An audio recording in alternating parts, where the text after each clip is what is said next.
Gatchalian an advice, huwag magpagamit sa Malacanang. This came days after the palace said it recognizes Sen Win's legitimacy. Ano po ang tugon niyo rito? Ang hiling lang po natin, sana ay huwag kumilos ang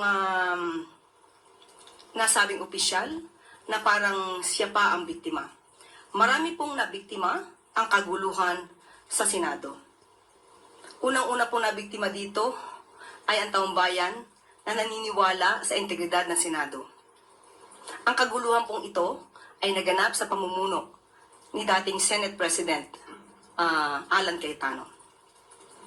Ang mga biktima rito, kasama na po rito ang umaasa ng mga EJK victims na mapapanagot ang dapat na mapanagot.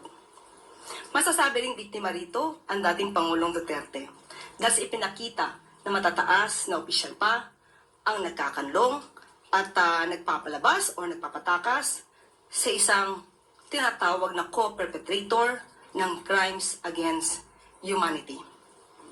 Ang lahat ng kaguluhan nito ay hindi po dahil sa pakikialam ng Malacanang.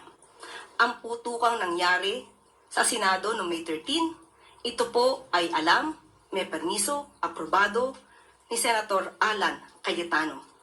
Ang pag-lock and load order na isinagawa at inutos ni General Aplasca noon, ito po ay aprobado ni Senator Alan Cayetano.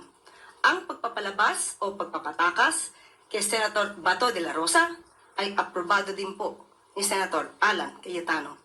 Kung lahat pong ito ay sinasabing ni intervention ang Malacanang, lahat ng yan ay hindi mangyayari. So, ang sinasabi ay mag-ingat sa Malacanang, mas mag-ingat po ang taong bayan sa mga taong nagkukunwari at nagpapanggap na banal. Yusek, are you referring to Senator Alan Cayetano dun po sa sinabi niyo nagpapanggap na banal? Wala po tayong pinapatamaan sa lahat po ito. Kung tatamaan po siya, wala na po tayong magagawa ron.